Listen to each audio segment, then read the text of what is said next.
Assalamualaikum warahmatullahi wabarakatuh. Apa kabar sobat sekalian? Jumpa lagi di channel Ramadan ini. Kali ini kita akan membahas berita dan masih yang diperbincangkan, yaitu dari Fahri Hamzah yang lagi-lagi mengkritik Anies, dan ini sekalian Ganjar juga terkait modal gunting pita pakai APBN, ya, sesuai yang dilansir oleh glora.co.id. Fahri Hamzah hajar dalam tanda kutip Anies Ganjar lagi, cuma modal gunting pita pakai APBN, apa hebatnya? Ya, kadang kalau kita melihat kritik mengkritik itu perlu kita itu sesuai dengan proporsi, ya. Kalau Anies bukan pejabat publik lagi, ya apa yang perlu dikritisi, ya. Kalau masih menjabat gubernur, ya seperti dahulu, ya bolehlah untuk dikritisi. Tapi setelah lepas dari gubernur, tidak mempunyai kekuasaan Anies itu, ya.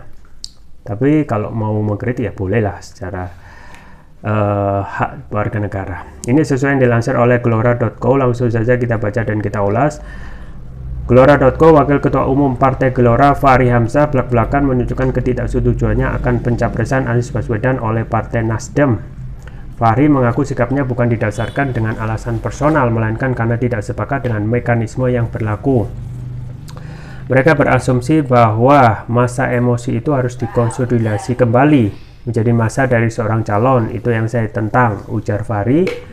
Dikutip dari kanal YouTube Macan Idealis Jumat 6 Januari 2023. Namun Fahri sendiri juga menyayangkan pencapresan sosok-sosok seperti Anies maupun Gubernur Jawa Tengah Ganjar Pranowo. Menurutnya mereka adalah pejabat publik yang mudah mendapatkan popularitas tetapi tidak memahami betul masalah politik. Teman-teman ini kan populer karena jadi eksekutif gubernur. Nggak adilnya sistem kita ini, kalau orang jadi gubernur populer, surveinya nomor 1. Kalau nggak Ganjar, Anies, Ridwan Kamil, Kofifa, ini kan orang-orang manggung gunting pita sebagai gubernur, tutur Fahri. Tapi rute leadership bukan itu. Rute leadership itu adalah penggemblengan oleh partai politik dan kekuatan yang dibangun secara personal, sambungnya. Fahri pun menyalahkan tingkat elektabilitas yang hanya didasarkan pada survei. Sebagai eksekutif, tentu nama-nama itu sangat familiar di mata masyarakat. Jauh berbeda dengan pelaku politik. Orang dicalonkan karena dia menjadi gubernur yang kerjanya saben hari memang gunting pita, pakai uang APBN, bangun taman. Ini apa hebatnya? Gunting pita, bangun jembatan, bangun taman, pakai duit APBN, itu nggak bagus dong, nggak fair jelasnya. Fahri lantas membandingkan dengan dirinya yang notabene pelaku politik praktis yang juga pernah melakukan sederet hal lain, ya, tetapi tidak tersorot karena bukan eksekutif pemerintahan. Kalau nominasi mengandalkan survei terlalu gampang, nanti orang nggak akan ngurus partai lagi, nggak akan urus backbone dari demokrasi. Pilih saja provinsi-provinsi ini, saban hari kita action, gunting pita, pakai APBD untuk bangun taman, bangun jembatan, penyeberangan, gitu doang. Masa itu leadership, katanya. Karena itulah Fahri mendorong agar ada regulasi untuk mewajibkan ketua umum partai yang boleh mencalonkan diri sebagai calon presiden. Biar lengkap pengalaman kepemimpinannya, jangan orang-orang nggak jelas, pedagang bayar tiket, nyohor dia jadi calon, masukin ke dalam survei. Ini kaderisasi bangsa yang bobrok, ungkap Fahri. Masa orang gara-gara punya duit, bayar tiket, masukin diri ke survei, lalu dia bilang calon presiden lah. Terus gue apa, bos? Demo dari tahun 98, berkelahi sama rezim, nggak masuk survei, imbuhnya. Fahri juga membandingkan dengan asam garam pengalamannya di dunia politik. Bangun dari partai, dipecat lagi di partainya, nggak jadi apa-apa, enak aja, kan nggak fair, pungkasnya. Ya, sobat sekalian, ya, kembali lagi, kalau mengkritik itu hal yang biasa saja gitu, ya, silahkan menjadi hak warga negara. Tetapi ya, yang diharapkan tentu saja kritik yang sifatnya memberikan edukasi, kemudian juga pencerahan kepada publik, dan tentu saja berdasarkan fakta. Nah, memang apa yang disampaikan oleh Fahri Hamzah terlihat jelas sejak awal antitesis kepada Anies Baswedan. Ini juga melihat partainya yang dahulu, yaitu PKS, yang menjadi oposisi, yang mendeklarasikan ataupun gabung dalam satu koalisi perubahan, yang itu akan dideklarasikan menjadi koalisi perubahan dan mendeklarasikan Anies. Jadi ini hal yang wajar ya, ketika Fahri itu sudah keluar dari bekas partainya ya. Kemudian untuk lebih menarik lagi tentu saja harus berseberangan dengan sikap partainya dahulu ya, yaitu PKS yang menjadi oposisi dari pemerintahan dan mendukung Anies Baswedan. Nah, sebenarnya tidak terlambat ya, tidak hal yang salah ya ketika misalnya Gelora itu memberikan ya ataupun ikut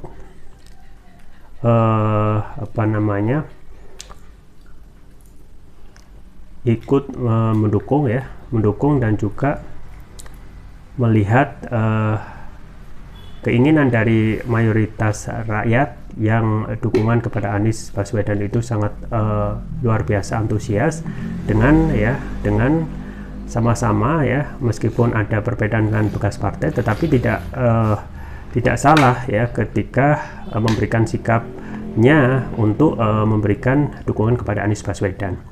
Nah, memang ini sedari awal ya, kalau sikap itu ditunjukkan mesti nggak seru ya, harus ada sikap yang berbeda berseberangan dengan mantan partainya yaitu PKS itu sendiri. Dan kalau kita melihat statement dan kritik dari Fahri Hamzah itu benar-benar menyerang Anies Baswedan dari segi kinerjanya ya, dan juga manuvernya ketika saat ini ya kadang-kadang menjadi bakal calon presiden. Nah, memang apa yang disampaikan tentang masalah gunting pita ya, kemudian juga hanya mengandalkan APBN ya, memang itu ya tugasnya pemerintah ya ataupun pejabat publik. Nah, kadang hal-hal yang sederhana itu dalam kaitannya untuk mengurusi rakyat itu bukan hal yang biasa. Buktinya sekarang misalnya pemerintah yang juga memakai APBN ya pun juga menggunting pita, membangun jalan ya, kadang kebijakan yang dikeluarkan justru berkebalikan dari keinginan rakyat. Misalnya ketika ada kebijakan ya yang terakhir yaitu Perpu Ciptaker ya. Nah, kalau benar-benar pemerintah ataupun orang yang duduk di pejabat publik itu ya, kalau hanya gunting pita menggunakan APBN, harusnya juga mengeluarkan kebijakan yang sesuai dengan keinginan rakyat. Tapi ini tidak kan, dengan adanya Perpu Ciptaker yang kita ketahui banyak kontroversi, kemudian juga banyak buruh yang menolak, dan juga para pengawat hukum tata negara melihat ini menerabas ketentuan dari konstitusi yang ada. Maka ini juga memberikan bukti bahwasanya pemerintah itu tidak hal yang mudah juga gitu ya. Ada hal-hal yang perlu dipikirkan ya, perlu integritas, kemudian juga perlu konsistensi untuk terus-menerus ya menjadikan rakyat itu sebagai tujuan ya untuk disejahterakan dan untuk memenuhi kepentingannya. Nah, kalau kita melihat kedepannya memang kritik-kritik dari Fahri Hamzah akan terus-menerus ditemui ya, akan terus ada, mengingat konstelasi Pilpres ini ya semakin kesini semakin panas, dan kita ketahui elektabilitas Anies, suka atau tidak suka, itu setiap hari juga moncer, mengingat kunjungannya ketika di beberapa daerah itu ya, disambut dengan antusias ya, pun juga untuk ide-idenya ya tentang bagaimana seorang pejabat publik yang akan nyapres itu jangan hanya ditekankan terhadap visi misi, tetapi lihat rekam jejak ya. Jadi ini hal yang rasional juga. Seseorang yang akan nyapres ya, tentu saja visi misi itu bisa dikarang, tapi rekam jejak tidak. Rekam jejak bisa kita lihat dari track record ataupun rekam jejak pejabat itu sendiri ketika melakukan ataupun menjabat sebagai jabatan publik di tahun sebelumnya. Nah, memang dalam hal nanti ya pemerintahan, tentunya juga untuk Anies ya, kalau jadi jadi apa namanya memenangkan kontestasi pilpres itu yang pantas untuk dikritik. Nah sekarang kalau sedang tidak menjabat jabatan publik, apa yang patut dikritik gitu ya. Toh kalau kita melihat belum ada saat ini yang benar-benar secara resmi dan pasti bakal nyapres ya, baik itu Anies ya, baik itu Ganjar ataupun orang-orang yang disebutkan misalnya Kofifa yang juga kadang-kadang menjadi cawapres ya, ataupun yang juga kadang-kadang akan diduetkan dengan Anies, itu belum ada kepastian gitu ya. Jadi memang semuanya belum pasti, baik itu Anies yang terlihat pasti tetapi belum ada yang bisa memastikan, pun juga Ganjar yang kadang surveinya itu juga moncer, tapi dari segi partainya sendiri yaitu ketua umumnya belum ada lampu hijau untuk Ganjar dalam baca pres. Nah sekarang tinggal tentu saja ketika mengkritik Anies ini hal aneh gitu ya. Yang paling pas memang nanti ya kalau apa namanya Anies itu benar-benar bisa ya memenangkan kontestasi pilpres ini dan menjadi presiden ya. Nah kita semuanya juga yang menjadi pendukung Anies, kemudian juga relawan termasuk simpatisan harus konsisten ya, harus konsisten untuk lebih melihat kepada nilai apa yang akan ada dalam pemerintahan kedepannya. Ketika meskipun Anies nanti dalam pemerintah melakukan kesalahan ya harus dikritik, melakukan pelanggaran ya harus dikritik ya. Dan yang kita harapkan adalah tentu saja perubahan ya, perubahan yang selama ini terkungkung ya, misalnya dalam kebebasan berbicara itu sekarang tidak bebas lagi dengan ada undang-undang ITE yang menjerat seseorang itu yang tidak suka dengan kekuasaan dikriminalisasikan. Itu diharapkan ada perubahan setelah calon yang nanti akan memimpin itu ya benar-benar bersikap rasional dan melihat kekurangan-kekurangan saat ini itu harus diubah menjadi lebih baik ke depan. Nah kalaupun nanti misalnya tentang kebebasan berbicara itu tidak ada perubahan ya harus dikritik. Kemudian penanganan korupsi yang saat ini lagi bobrok, ketika nanti pemerintahan baru ada ya harus tidak ada perubahan ya harus dikritik. Jadi hal yang proporsional dikritik ya seperti itu, mengkritik kepada pemerintahan.